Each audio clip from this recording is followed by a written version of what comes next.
నమో తస్స భగవతో అర్హతో సమ్మా సంబుద్ధస్స.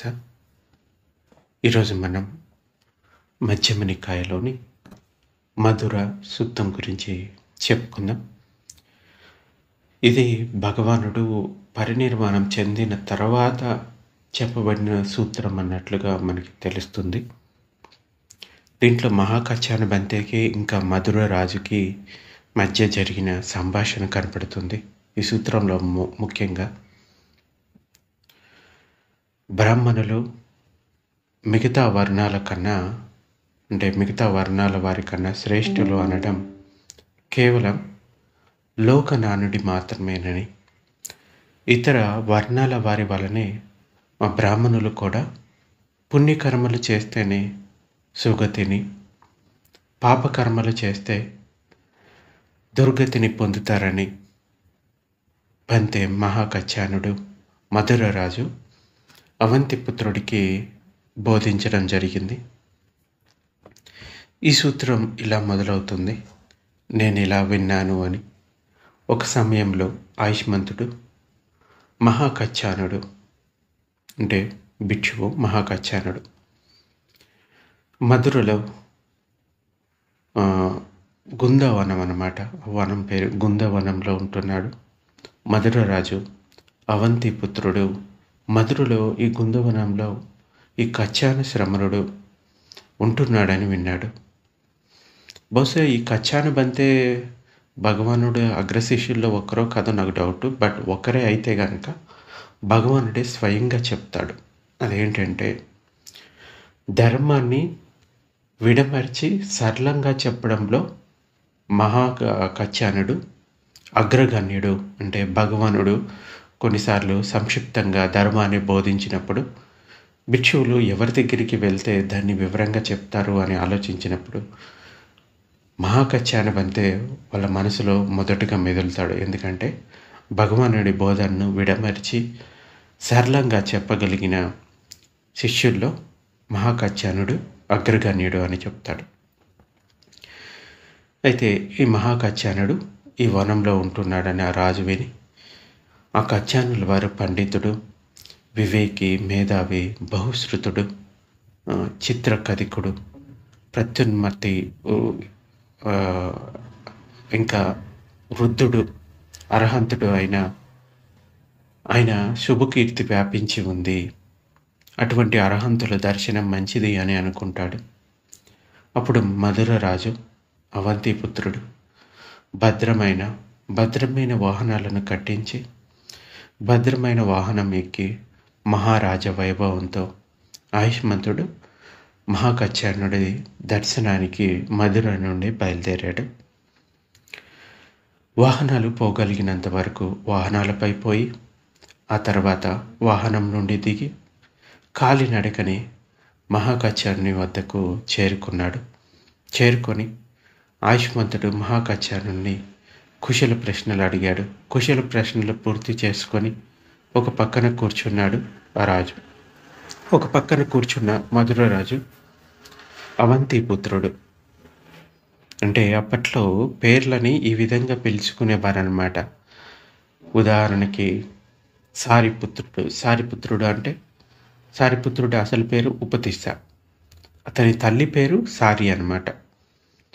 అంటే తల్లి పేరుతోటి పిల్లల్ని పిలిచేవారు. అట్లాగే అవంతి అన్నది ఈ మధురరాజు యొక్క తల్లి పేరు, అందుకోసం అవంతిపుత్రుడు అని పిలుస్తున్నారు. ఈ అవంతిపుత్రుడు ఆయుష్మంతుడు మహాకచ్చానుడితోటి ఇట్లా అన్నాడు. ఏమని? శ్రీమాన్ కచ్చాన, బ్రాహ్మణులు ఇలా అంటారు. ఏమని? బ్రాహ్మణులు శ్రేష్ఠవర్ణులు, ఇతరులు హీనవర్ణులు. బ్రాహ్మణులు తెల్లనివారు, ఇతరులు నల్లనివారు. బ్రాహ్మణులే శుద్ధులవుతారు, అబ్రాహ్మణులు కారు. బ్రాహ్మణులు బ్రహ్మకు ముఖం నుండి పుట్టినవారు, బ్రహ్మ నిర్మితులు, బ్రహ్మకు వారసులు. దీని గురించి కచ్చాన మీరు ఏమంటారు అని మహారాజా అడుగుతాడు. అప్పుడు కచ్చాన బంతే ఇలా చెప్తాడు: మహారాజా, లోకంలో బ్రాహ్మణులు శ్రేష్ఠవర్ణులు, ఇతరులు హీనవర్ణులు. బ్రాహ్మణులు తెల్లని వారు, ఇతరులు నల్లని వారు. బ్రాహ్మణులే శుద్ధులవుతారు, అబ్రాహ్మణులు కారు. బ్రాహ్మణులు బ్రహ్మకు ముఖం నుండి పుట్టినవారు, బ్రహ్మ నిర్మితులు, ఇంకా బ్రహ్మకు వారసులు అనడం కేవలం ఒక లోకనానుడి. అంటే లోకంలో మాటలు మాత్రమే మాట్లాడుకుంటారు. లోకంలో బ్రాహ్మణులు శ్రేష్టవర్ణులు, ఇతరులు హీనవర్ణులు. సో ఆ బ్రాహ్మణులే వారసులు అనడానికి కేవలం లోకనానుడిగానే దాన్ని గ్రహించాలి. మహారాజా, నీవేమనుకుంటావు? క్షత్రియుడు ధనధాన్యాలతో, వెండి బంగారాలతో సమృద్ధి కలవాడు అయినప్పుడు అతని సేవలో క్షత్రియులు కూడా ఆ, అంటే గౌరవిస్తారు. ముందే లేచేవారు క్షత్రియులు కూడా. తర్వాత పడుకునేవారు. అంటే అతడు పడుకున్న తర్వాత ఏమి చేయాలని ప్రతీక్షించేవారు. మనసుకి నచ్చిన వారు ప్రియవాదులు అవుతారు కదా. అంటే క్షత్రియుడు ఒకవేళ గొప్ప సంపద, ధనంతో ధనవంతుడై సమృద్ధిగా ఉన్నవాడైతే గనక అతడికి అన్ని రకాల సేవలు చేస్తారు. అతడి మాటల కోసం ప్రతీక్షిస్తారు. మనసుకి నచ్చిన వారు అవుతారు, ఇంకా ప్రియవాదులు అవుతారు కదా. అలాగే బ్రాహ్మణులు కూడా, వైశ్యులు కూడా, శూద్రులు కూడా అతని సేవలో ముందు లేచేవారు, తర్వాత పడుకునేవారు. అంటే అతడికి గనక ధనధాన్యాలు సమృద్ధిగా ఉన్నాయి, ఎక్కువగా ఉన్నాయి, ధనవంతుడైతే గనక ఇవన్నీ చేస్తారు. వారికి ఏమి చేయాలని ప్రతీక్షించేవారు, ఇంకా మనసుకి నచ్చిన వారు ప్రియవాదులు అవుతారు కదా. అటువంటి వారు శ్రీమన్కచ్చాన క్షత్రియుడు ధనధాన్యాలతో, వెండి బంగారాలతో సమృద్ధి కలవాడు అయినప్పుడు క్షత్రియులు కూడా అతని సేవలో ముందే లేచేవారు, తర్వాత పడుకునేవారు. ఏమి చేయాలని ప్రతీక్షించేవారు. మనసుకి నచ్చిన వారు ప్రియవాదులు అవుతారు. అలాగే బ్రాహ్మణులు ధనవంతులైనప్పుడు, వైశ్యులు ధనవంతులైనప్పుడు, శూద్రులు కూడా ధనవంతులుగా ఉన్నప్పుడు ముందు లేచేవారు, తర్వాత పడుకునేవారు. అంటే వాళ్ళ సేవలో ఏమి చేయాలని ప్రతీక్షించేవారు. మనసుకి నచ్చిన వారు ప్రియవాదులు అవుతారు. మహారాజా, నువ్వేమనుకుంటున్నావు? బ్రాహ్మణుడు ధనధాన్యాలతో, వెండి బంగారాలతో సమృద్ధి కలవాడు అయినప్పుడు బ్రాహ్మణులు కూడా అతని సేవలో ముందు లేచేవారు, ముందు పడుకునేవారు. సో అతడికి అంటే ఒక బ్రాహ్మణుడు ధనవంతుడుగా ఉన్నా, లేకపోతే ఒక వైశ్యుడు ధనధాన్యాలతో ఉన్నా, మిగతా వారంతా కూడా అతని సేవ కోసం ఎదురు చూస్తారు అని చెప్తున్నాడు. ఇంకా బ్రాహ్మణులు కూడా అతని సేవలో ముందు లేచేవారు, తర్వాత పడుకునేవారు, ఏమి చేయాలని ప్రతీక్షించేవారు. మనసుకు నచ్చిన వారు ప్రియవాదులు అవుతారు కదా. అలాగే వైశ్యులు కూడా, శూద్రులు ఇంకా క్షత్రియులు కూడా అతని సేవలో ముందే లేచేవారు, తర్వాత పడుకునేవారు. ఏం చేయాలని ప్రతీక్షించేవారు. మనసుకి నచ్చిన వారు ప్రియవాదులు అవుతారు కదా. శ్రీమన్కచ్చాన బ్రాహ్మణుడు ధనధాన్యాలతో, వెండి బంగారాలతో సమృద్ధి కలవాడు అయినప్పుడు బ్రాహ్మణులు కూడా అతని సేవలో ముందే లేచేవారు, తర్వాత పడుకునేవారు. ఏం చేయాలని ప్రతీక్షించేవారు. మనసుకి నచ్చిన వారు ప్రియవాదులు అవుతారు. వైశ్యులు కూడా, అలాగే శూద్రులు కూడా, క్షత్రియులు కూడా అతని సేవలో ముందే లేచేవారు, తర్వాత పడుకునేవారు. ఏం చేయాలని ప్రతీక్షించేవారు. మనసుకి నచ్చిన వారు ఇంకా ప్రియవాదులు అవుతారు. మహారాజా, నీవేమనుకుంటావు? ఒక వైశ్యుడు అంటే వ్యాపార కుటుంబంలో ఉన్నవాడు.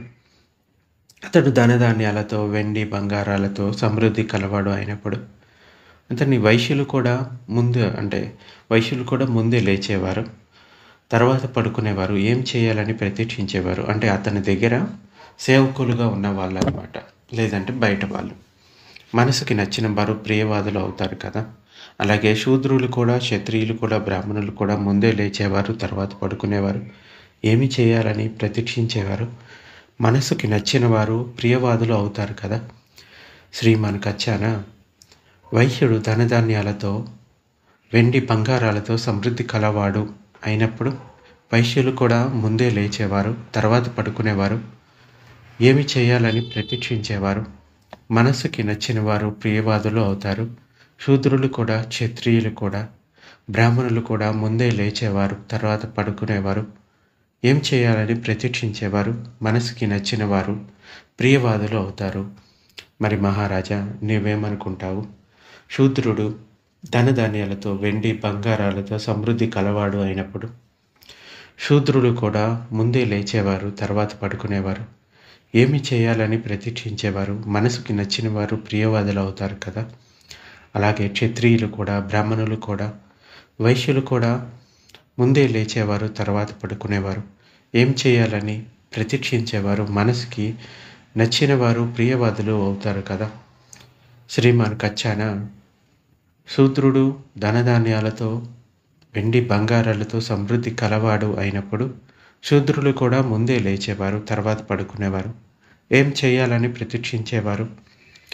మనసుకి నచ్చిన వారు ప్రియవాదులు అవుతారు. క్షత్రియులు కూడా వారికి ఈ విధంగానే చేస్తారు. బ్రాహ్మణులు కూడా, వైశ్యులు కూడా ముందే లేచేవారు, తర్వాత పడుకునేవారు. ఏం చేయాలని వారి ఆజ్ఞల కోసం ప్రతీక్షించేవారు. మనసుకి నచ్చిన వారు ప్రియవాదులు అవుతారు. నీవేమనుకుంటావు మహారాజా? విషయం ఇలా ఉండగా ఈ 4 వర్ణాల వారు సమానమేనా కాదా? దీని గురించి నీకేమనిపిస్తుంది అని మహాకచ్చాన బంతి అంటాడు. శ్రీమాన్ కచ్చాన, తప్పక ఈ 4 వర్ణాల వారు సమానమే. వారిలో నాకు ఏ విధమైన భేదము కనిపించడం లేదు. దీన్ని బట్టే మహారాజా, బ్రాహ్మణులు శ్రేష్టవర్ణులు, ఇతరులు హీనవర్ణులు, వాళ్ళు ఈ బ్రహ్మకు వారసులు అనేది కేవలం లోకనానుడి మాత్రమే అని తెలుస్తుంది. మళ్ళీ మహాకచ్చానం అంతే ఇలా అంటాడు. నీవేమనుకుంటావు మహారాజా? ఇక్కడ ఒక క్షత్రియుడు ప్రాణం తీసేవాడు, అంటే జీవహింస చేసేవాడు. ఇవ్వని దాన్ని తీసుకునేవాడు, అంటే దొంగతనం చేసేవాడు. ఇంకా కామ విషయంలో తప్పు చేసేవాడు, అంటే వ్యభిచరించేవాడు. అబద్ధాలు పలికేవాడు, చాడీలు చెప్పేవాడు, కఠినంగా మాట్లాడేవాడు, వదరబోతూ, ఇంకా ద్రోహచిత్తుడు, మిథ్యా దృష్టి కలవాడు అయితే శరీరం భిన్నమై చనిపోయిన తర్వాత అపాయాన్ని, దుర్గతిని, వినీపాతాన్ని, నరకాన్ని పొందుతాడా లేదా? దీని గురించి నీకేమనిపిస్తుంది అని మహారాజును అడుగుతాడు. శ్రీమాన్ కచ్చాన, క్షత్రియుడైన ప్రాణం తీసేవాడు, ఇవ్వని దాన్ని తీసుకునేవాడు, కామ విషయంలో తప్పు చేసేవాడు, అబద్ధాలు పలికేవాడు, చాడీలు చెప్పేవాడు, కఠినంగా మాట్లాడేవాడు, వదరబోతూ, ద్రోహచిత్తుడు, మిథ్యా దృష్టి కలవాడు అయితే శరీరం భిన్నమై చనిపోయిన తర్వాత అపాయాన్ని, దుర్గతిని, వినీపాతాన్ని, నరకాన్ని పొందుతాడు. నాకు అలాగే అనిపిస్తుంది. అలా నేను అర్హంతుల ద్వారా విన్నాను ఈ విధంగానే. అంటే ఒకడు క్షత్రియుడైనంత మాత్రాన శీలాన్ని ఆచరిస్తేనే అతడు సుగతిని పొందుతాడు. శీలాలను ఆచరించకుండా పాపకర్మలు చేస్తే దుర్గతిని పొందుతాడు. సాధు సాధు మహారాజా, నీకు అలా అనిపించడం చాలా మంచిది. అర్హంతుల ద్వారా అలా వినడం మంచిది. మహారాజా, నీకేమనిపిస్తుంది? ఇక్కడ బ్రాహ్మణులు, ఇంకా ఇక్కడ వైశ్యుడు, ఇక్కడ శూద్రుడు, వీళ్ళు ప్రాణం తీసేవాడు, ఇవ్వని దాన్ని తీసుకునేవాడు, ఇంకా చాడీలు చెప్పేవాడు, అబద్ధాలు పలికేవాడు, వ్యభిచారం చేసేవాడు, కఠినంగా మాట్లాడేవాడు, మిథ్యా దృష్టి కలవాడు అయితే శరీరం భిన్నమై చనిపోయిన తర్వాత అపాయాన్ని, దుర్గతిని, వినీపాతాన్ని, నరకాన్ని పొందుతాడా లేదా? దీని గురించి నీకేమనిపిస్తుంది అని మహారాజును అడుగుతాడు. శ్రీమాన్ కచ్చాన, శూద్రుడైన ప్రాణం తీసేవాడు, ఇవ్వనిది తీసుకునేవాడు, ఇంకా మీ మిథ్యా దృష్టి కలిగిన వాడు అయితే కనుక, అంటే ఈ శీలాలను ఆచరించకుండా, లేదా ఒక బ్రాహ్మణుడైనా, ఒక వైశ్యుడైనా, వీళ్ళు ఇటువంటి విషయాలను చేస్తూ ఉంటే, ఈ పాపకర్మ చేస్తూ ఉంటే కనుక వాళ్ళ శరీరం భిన్నమై చనిపోయిన తర్వాత అపాయాన్ని, దుర్గతిని, వినీపాతాన్ని, నరకాన్ని పొందుతాడు. నాకు అలాగే అనిపిస్తుంది. నేను అలా అర్హంతుల ద్వారా విన్నాను. సాధు సాధు మహారాజా, నీకు అలా అనిపించడం చాలా మంచిది. అర్హంతుల ద్వారా అలా వినడం మంచిది. మహారాజా, విషయం ఇలా ఉండగా ఈ 4 వర్ణాల వారు సమానమేనా కాదా? దీని గురించి నీకేమనిపిస్తుంది అని అడుగుతాడు మహారాజుని. శ్రీమాన్ కచ్చానా, తప్పక ఈ 4 వర్ణాల వారు సమానమే. వారిలో నాకు ఏ విధమైన భేదము కనిపించట్లేదు. దీన్ని బట్టే మహారాజా, బ్రాహ్మణులు శ్రేష్టవర్ణులు, ఇతరులు హీనవర్ణులు, బ్రహ్మ తల నుంచి పుట్టారు, లేకపోతే బ్రహ్మకు వారసులు అనేది కేవలం లోకనానుడి మాత్రమే అని తెలుస్తుంది. నీవేమనుకుంటావు మహారాజా? ఇక్కడ క్షత్రియుడు ప్రాణం తీయడాన్ని మానుకున్నవాడు, ఇంకా ఇవ్వని దాన్ని తీసుకోవడాన్ని మానుకున్నవాడు, కామ విషయంలో తప్పు చేయనివాడు, అబద్ధాలు పలకనివాడు, చాడీలు చెప్పనివాడు, కఠినంగా మాట్లాడనివాడు, వదరబోతు కానివాడు, ద్రోహచిత్తుడు కానివాడు, మిథ్యా దృష్టి లేనివాడు అయితే అతడు శరీరం భిన్నమై చనిపోయిన తర్వాత సుగతిలో స్వర్గంలో పుడతాడా లేదా? దీని గురించి నీకేమనిపిస్తుంది అని మహారాజును అడుగుతాడు. శ్రీమాన్ కచ్చానా, క్షత్రియుడైనా కానీ ప్రాణం మానుకున్నవాడు, ఇవ్వని దాన్ని తీసుకోవడాన్ని మానుకున్నవాడు, అంటే దొంగతనం చేయకుండా ఉన్నవాడు, ఇంకా వ్యభిచారం చేయనివాడు, అబద్ధాలు పలకనివాడు, చాడీలు చెప్పనివాడు, కఠినంగా మాట్లాడనివాడు, వదరబోతు కానివాడు, ద్రోహచిత్తుడు కానివాడు, మిథ్యా దృష్టి లేనివాడు అయితే శరీరం భిన్నమై చనిపోయిన తర్వాత సుగతిలో స్వర్గంలో పుడతాడు. నాకు అలాగే అనిపిస్తుంది. నేను ఇలా అర్హంతుల ద్వారా విన్నాను. సో ఒకడు బ్రాహ్మణుడైనా, క్షత్రియుడైనా, వైశ్యుడైనా, లేకుంటే ఈ శూద్రుడైనా కానీ ఎటువంటి పాపకర్మ చేయట్లేదు, ప్రాణహత్య చేయట్లేదు, దొంగతనం చేయట్లేదు, వ్యభిచారం చేయట్లేదు, అబద్ధాలు చెప్పట్లేదు, ఇంకా కఠినమైన మాటలు మాట్లాడట్లేదు, చాడీలు చెప్పట్లేదు, వదరబోతుతనాన్ని వదిలిపెట్టాడు, మిథ్యా దృష్టి లేనివాడు అయితే కనుక అతడు ఇక్కడ గనక శరీరాన్ని విడిచిపెడితే, నిబ్బానాన్ని పొందకుండా ఉంటే గనక అతడు తప్పకుండా సుగతిని పొందుతాడు. అది క్షత్రియుడైనా, బ్రాహ్మణుడైనా, వైశ్యుడైనా, ఇంకా శూద్రుడైనా. అంటే వాళ్ళు పాపకర్మలు చేస్తే దుర్గతిని పొందుతారు, పుణ్యకర్మలు చేస్తే, పుణ్యకర్మలు అంటే కుశల కర్మలు, శీలాన్ని ఆచరించడం, దానాది పుణ్యకర్మలు చేస్తే సుగతిని పొందుతారు. సో ఇలా అని నేను అర్హంతుల ద్వారా విన్నాను అని నాకు అలాగే అనిపిస్తుంది అని చెప్తాడు మహారాజు. సాధు సాధు మహారాజా, మీకు అలా అనిపించడం చాలా మంచిది. అర్హంతుల ద్వారా నీవు అలా వినడం మంచిది మహారాజా. విషయం ఇలా ఉండగా ఈ 4 వర్ణాల వారు సమానమేనా కాదా? దీని గురించి నీకేమనిపిస్తుంది శ్రీమాన్ కచ్చానా? తప్పక ఈ 4 వర్ణాల వారు సమానమే. వారిలో నాకు ఏ విధమైన భేదము కనిపించడం లేదు. దీన్ని బట్టే మహారాజా, బ్రాహ్మణులు శ్రేష్టవర్ణులు, ఇతరులు హీనవర్ణులు, బ్రహ్మ తల నుంచి పుట్టినవారు, బ్రహ్మకు వారసులు అనేది కేవలం లోకనానుడి మాత్రమే అని తెలుస్తుంది. నీకేమనిపిస్తుంది మహారాజా? ఇక్కడ క్షత్రియుడు ఇండ్లకు కన్నాలు వేస్తే, సంపదను దోచేస్తే, బందిపోటు అయితే,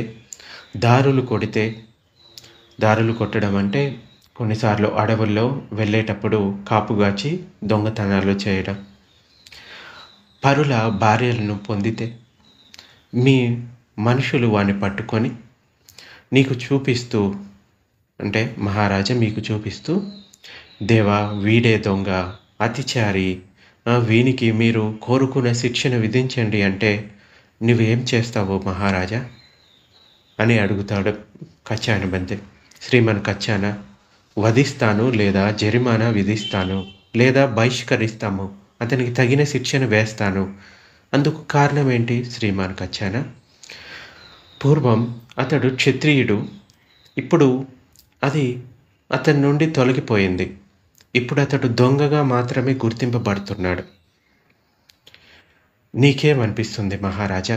ఇక్కడ బ్రాహ్మణుడు, ఇంకా ఇక్కడ వైశ్యుడు, ఇక్కడ శూద్రుడు ఇళ్లకు కన్నాలు వేస్తే, సంపదను దోస్తే, బందిపోటు అయితే, దారులు కొడితే, పరభార్యను పొందితే, మీ మనుషులు వాణ్ణి పట్టుకొని నీకు చూపిస్తూ, దేవా వీడు దొంగ, అతిచారి, వీనికి మీరు కోరుకున్న శిక్షను విధించండి అంటే నీవు ఏం చేస్తావు అని మహారాజును అడుగుతాడు. శ్రీమన్కచ్చానా, వధిస్తాం, లేదంటే జరిమానా విధిస్తాం, లేదంటే బహిష్కరిస్తాం, అతనికి తగిన శిక్షను వేస్తాము. అందుకు కారణం ఏంటి? శ్రీమన్కచ్చానా, పూర్వం అతడు శూద్రుడు కావచ్చు, బ్రాహ్మణుడు కావచ్చు, లేకపోతే వైశ్యుడు కావచ్చు. కానీ ఇప్పుడు అది అతని నుండి తొలగిపోయింది. ఇప్పుడు అతడు కేవలం దొంగగా మాత్రమే గుర్తింపబడతాడు. అంటే నేరం చేసినవాడు ఏ కులం వాడు అన్నది కాదు. అతడు నేరం చేసి ఉంటే అతడు దొంగగానే పిలువబడతాడు. మహారాజా, విషయం ఇలా ఉండగా ఈ 4 వర్ణాల వారు సమానమేనా కాదా? దీని గురించి నీకేమనిపిస్తుంది అని అడుగుతాడు మహాకచ్చాన బంటే. శ్రీమాన్ కచ్చాన, తప్పక ఈ 4 వర్ణాల వారు సమానమే. అంటే ఎవరైనా తప్పు చేస్తే వాళ్ళకి సమానమైన శిక్షే ఉంటుంది. క్షత్రియుడికి ఒక శిక్ష, లేకపోతే బ్రాహ్మణుడికి ఒక శిక్ష, ఇట్లాగా ఉండదు. తప్పు చేస్తే శిక్ష ఒకే విధంగా ఉంటుంది. అటువంటప్పుడు ఈ 4 వర్ణాల వారు సమానమే. వారిలో నాకు ఏ విధమైన భేదము కనిపించట్లేదు. దీన్ని బట్టే మహారాజా, బ్రాహ్మణులు శ్రేష్టవర్ణులు, ఇతరులు హీనవర్ణులు, బ్రహ్మ తల నుంచి పుట్టడం అని చెప్పడం, ఇంకా బ్రహ్మకు వారసులు అనేది కేవలం లోకనానుడి మాత్రమే అని తెలుస్తుంది. మహారాజా, నీకేమనిపిస్తుంది? ఇక్కడ క్షత్రియుడు తల వెంట్రుకలను గడ్డాన్ని తీయించుకొని కాషాయ వస్త్రాన్ని కప్పుకొని ఇంటిని వదిలి అనగారికునిగా ప్రవచించి ప్రాణం తీయడాన్ని, అంటే జీవహింసను వదిలిపెట్టాడు. ఇవ్వని దాన్ని తీసుకోవడాన్ని, అంటే దొంగతనం చేయడం మానుకున్నాడు. అబద్ధం ఆడటాన్ని విరమించుకొని రాత్రిపూట భోజనాన్ని మానుకొని, అంటే వికాల భోజనం చేయకుండా ఒకే పూట భోజనం చేసేవాడై శీలవంతుడు కళ్యాణధర్మి అయితే అతని పట్ల నీవెలా ప్రవర్తిస్తావు? అంటే ఒక క్షత్రియుడు భిక్షువుగా లేకుంటే ఒక సన్యాసిగా మారి ఈ శీలాన్ని ఆచరిస్తూ ఉంటే, ధర్మ మార్గంలో వెళ్తూ ఉంటే అతని పట్ల మీరు ఎలా ప్రవర్తిస్తారు అని రాజును అడుగుతున్నాడు కచ్చాన బంతే. శ్రీమాన్ కచ్చాన, అతనికి నమస్కరిస్తాము. అతడు వచ్చినప్పుడు లేచి నిలబడతాము. ఆసనంలో కూర్చోవడానికి అతన్ని ఆహ్వానిస్తాము. చీవర, పిండపాత, శయనాసనాలను, రోగిపథ్యాన్ని, అంటే భిక్షువులు ఉపయోగించుకుంటే 4 అవసరాలు: దుస్తులు, ఇంకా భోజనం, ఉండటానికి నివాస స్థలం, ఇంకా మందులను తీసుకోవడానికి నిమంత్రణ ఇస్తాము, అంటే ఆహ్వానం ఇస్తాము. అతడికి ఏదైనా అవసరం ఉంటే చెప్పమని ఆహ్వానాన్ని ఇస్తాము. అతని రక్షణకు ఏర్పాట్లు చేస్తాము. అందుకు కారణమేమి? శ్రీమాన్ కచ్చాన, అతడు అంతకుముందు క్షత్రియునిగా ఉండేవాడు. ఇప్పుడు అది అదృశ్యమైంది. ఇప్పుడు అతడు కేవలం శ్రమణుడిగానే గుర్తింపబడతాడు, అంటే ఒక భిక్షువుగానే గుర్తింపబడతాడు. మహారాజా, నీకేమనిపిస్తుంది? ఇక్కడ ఒక బ్రాహ్మణుడు లేదా వైశ్యుడు లేదంటే శూద్రుడు తల వెంట్రుకలను గడ్డాన్ని తీయించుకొని కాషాయ వస్త్రాన్ని కప్పుకొని ఇంటిని వదిలి అనగారికునిగా ప్రవచించి ప్రాణం తీయడాన్ని, ఇంకా ఇవ్వని దాన్ని తీసుకోవడాన్ని, అబద్ధం ఆడడాన్ని విరమించుకొని రాత్రిపూట భోజనాన్ని మానుకొని ఒకే పూట భోజనం చేసేవాడై శీలవంతుడు కళ్యాణధర్మి అయితే అతని పట్ల నీవెలా ప్రవర్తిస్తావు అని మహాకచ్చాన బంతే అడుగుతాడు. శ్రీమాన్ కచ్చాన, అతడికి నమస్కరిస్తాను. అతడు వస్తే లేచి నిలబడతాను. ఆసనంలో కూర్చోవడానికి అతన్ని ఆహ్వానిస్తాము. చీవర, పిండపాత, శయనాసనాలను, రోగిపథ్యాన్ని, మందులను తీసుకోవడానికి నిమంత్రణ చేస్తాము. ఇంకా అతన్ని రక్షణకు ఏర్పాట్లు చేస్తాము. అందుకు కారణమేమి? శ్రీమాన్ కచ్చాన, అతడు అంతకుముందు శూద్రునిగా ఉండేవాడు. ఇప్పుడు అది అదృశ్యమైంది. ఇప్పుడు అతడు శ్రమణునిగా గుర్తింపబడతాడు. మహారాజా, విషయం ఇలా ఉండగా ఈ 4 వర్ణాల వారు సమానమేనా కాదా? దీని గురించి నీకేమనిపిస్తుంది అని మహారాజును అడుగుతాడు కచ్చాన బంతే. శ్రీమాన్ కచ్చాన, తప్పక ఈ 4 వర్ణాల వారు సమానమే. వారిలో నాకు ఏ విధమైన భేదము కనిపించట్లేదు. దీన్ని బట్టే మహారాజా, బ్రాహ్మణులు శ్రేష్టవర్ణులు, ఇతరులు హీనవర్ణులు. బ్రాహ్మణులు తెల్లనివారు, ఇతరులు నల్లనివారు. బ్రాహ్మణులే శుద్ధులవుతారు, అబ్రాహ్మణులు కారు.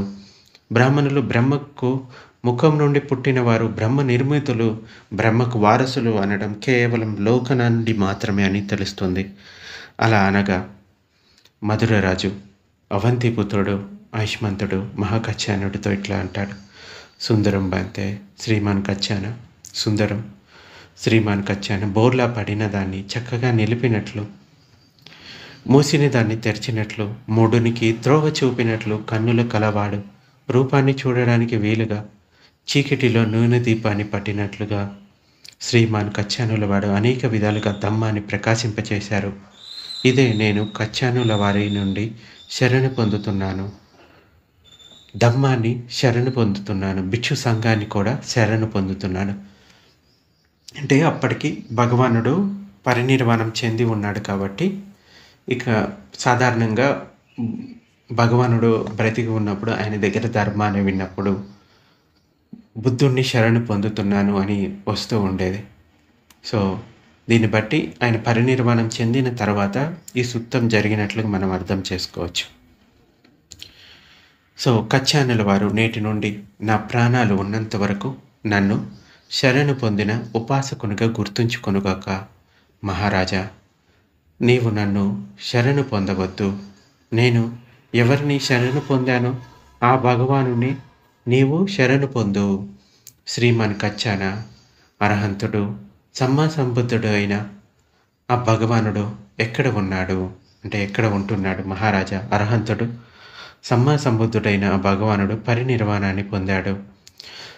శ్రీమాన్ కచ్చాన ఆ భగవానుడు 10 యోజనాల దూరంలో ఉన్నాడని వింటే అరహంతుడు సమ్మా సంబుద్ధుడైన ఆ భగవానుని దర్శనానికి 10 యోజనాల దూరం వెళ్ళే వాళ్ళము.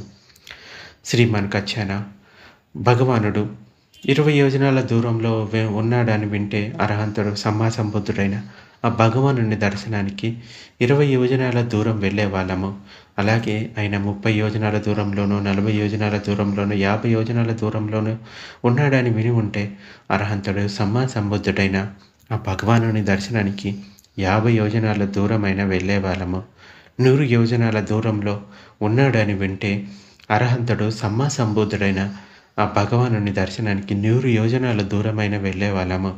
కానీ ఆ భగవానుడు పరినిర్వాణం పొందాడు. పరినిర్వాణాన్ని పొందిన ఆ భగవానుని నేను శరణు పొందుతున్నాను. అలాగే ధమ్మాన్ని, భిక్షు సంఘాన్ని కూడా శరణు పొందుతున్నాను. కచ్చానుల వారు నేటి నుండి నా ప్రాణం ఉన్నంత వరకు నన్ను శరణు పొందిన ఉపాసకునిగా గుర్తుంచుకొనుగాక అని ఆ మధురరాజు అవంతిపుత్రుడు అంటాడు. ఈ విధంగా ఒకడు పుట్టుకతోటి శ్రేష్ఠుడు కాదు, కేవలం వాడు చేసే కర్మలతోటే అంటే వాడు చేసే పనులతోటే శ్రేష్ఠుడు లేకపోతే నీచుడు అవుతాడు అనేది మనకి స్పష్టంగా భగవానుడు చాలా సందర్భాల్లో చెప్పాడు. మిగతా అర్హంతులు కూడా ఇదే చెప్తారు. ఒకడు ఈ కులంలో పుట్టినా ఆ కులంలో పుట్టినా వాడు చేసే పనులను బట్టి, వాడి ఆచరణను బట్టి అతడు శ్రేష్ఠుడు లేకపోతే నీచుడు అన్నవాడు తెలుస్తుంది. అంతేగాని కులాన్ని బట్టి ఇతడు తక్కువ ఇతడు ఎక్కువ అన్నది కాదనమాట. సో ఆచరణను బట్టే అతడు ఉత్తమమైన వాడా లేకపోతే నీచమైన వాడా అనేది గుర్తించడం జరుగుతుంది. సో ఏ కులంలో పుట్టినా మంచి నీతివంతమైన జీవితాన్ని గడిపితే అదే మిమ్మల్ని సుగతుల వైపుకు తీసుకెళ్తుంది, లేకపోతే ధర్మ మార్గంలో ముందుకు వెళ్ళడానికి అది ఉపయోగపడుతుంది. అంచేత శీలాన్ని ఆచరించడానికి ప్రయత్నించాలి, సమాధిని పొందడానికి ప్రయత్నించాలి, అలాగే ప్రజ్ఞని మన లోపల పెంపొందించుకోవాలి. అంటే అష్టాంగ మార్గాన్ని పెంపొందించుకోవడానికి ప్రయత్నించాలి, ఆ మార్గంలో నడవాలి, 4 ఆర్య సత్యాల జ్ఞానం దక్కాలి. సో ఇది ముఖ్యం. కానీ ఏ కులంలో పుట్టాడు, ఎక్కడి నుంచి వచ్చాడు అన్నది అది ముఖ్యం కాదు. సో బౌద్ధము సమానత్వాన్ని ఎప్పుడు బోధిస్తూ ఉంటుంది. ఇది ఈరోజు ప్రవచనం.